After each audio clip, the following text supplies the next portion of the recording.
Salut les gars, certains d'entre vous ont cru que l'atelier se vidait. Que nenni, regarde-moi tout ça.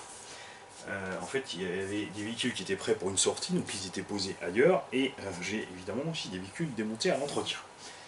On reviendra, c'est vrai que pour l'instant tous les ans je vous ai fait un petit point sur la collection, je ferai donc nouveau ce point sur la collection qui est vraiment, c'est vrai que cette fois-ci elle est vraiment réduite. J'ai réussi à réduire mes véhicules perso, mais on reviendra en détail sur chaque petit véhicule. Aujourd'hui, on va parler de ma Cobra 811 GT Race Truck. Alors, le noir a été fait très simplement. Ceci est une carreau pour rouler, pour être utilisé, pas un truc d'expo. On fait donc simple. Sur la première version, j'avais fait ici du film carbone. Le problème du film carbone, c'est qu'il sèche avec les touchettes, il craque, il se déchire. Et on avait constaté qu'avec tout simplement du rouleau d'isolant électricien bien large, j'en ai vu comme ça, et ben tu peux faire tout ça. Alors c'est moins beau, ça a tendance, là où il y a des bulles et tout, tu peux pas le laisser sous tension puisque ça va, même si tu le chauffes, tu peux bien le mettre, mais quand il va sécher, il va se retendre. Mais c'est pratique pour rouler, et quand tu as fini, si c'est endommagé, il suffit de l'arracher, il suffit d'en remettre.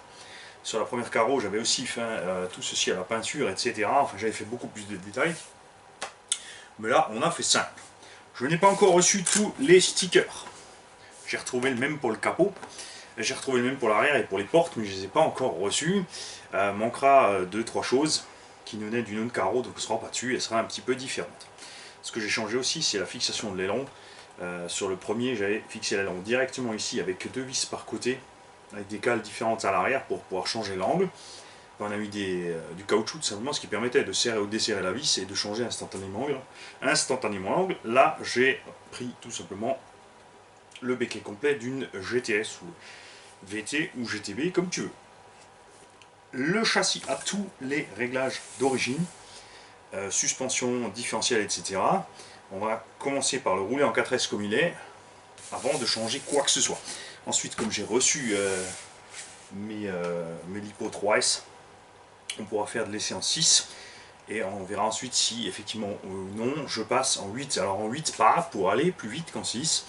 Encore une fois, nous on roule en loisir, on n'a pas de limite. L'intéressant en 8S, c'est que tu mets 2 batteries 4S, par exemple VS-Line 4800 super light dedans, donc tu n'es pas plus lourd qu'en 6S, tu as 850 grammes de batterie à peu près, 900 grammes maximum. Tu mets un moteur qui a un petit tour par volt, 1200-1400 par là.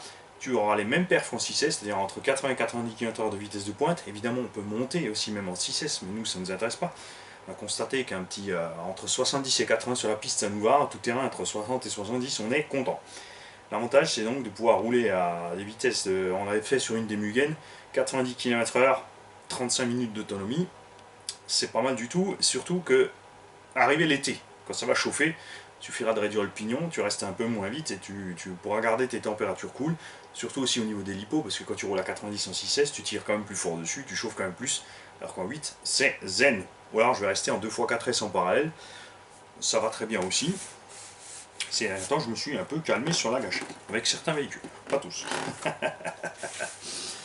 Je suis donc impatient, 1, d'avoir les stickers qui manquent, et de 2, qu'ils fassent une météo agréable pour aller rouler cet engin. J'ai 3 carrosseries supplémentaires de SC8. Une est à la fripouille et les 2 autres, je ne sais pas encore ce que je vais faire avec.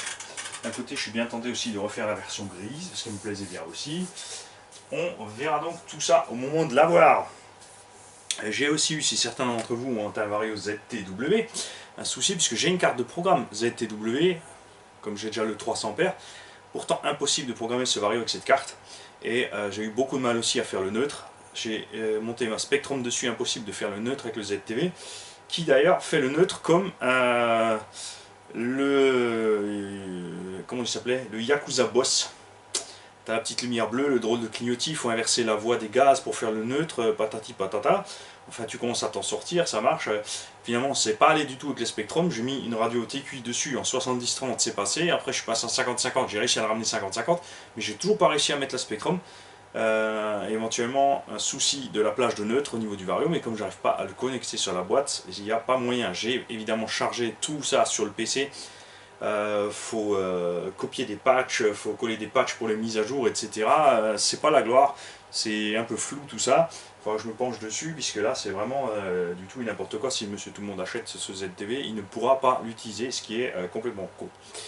En fait, donc là il faudra que je contacte Vartel, voir s'il vend les boîtes de programmation, pour en prendre une autre, tout simplement voir si ça vient de mes mises à jour ou autre. Et après c'est vrai que bon, bah, ça sera plus simple d'avoir une boîte qui marche tout de suite que de devoir tout charger. Mais bon, ça on se tient au jus. Ceux d'entre vous, comme dit, qui ont fait l'expérience avec, merci de me tenir informé.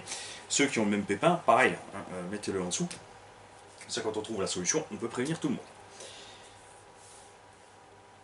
Ouais, je sais, le losi aussi est fini, je vais te le faire dans la foulée.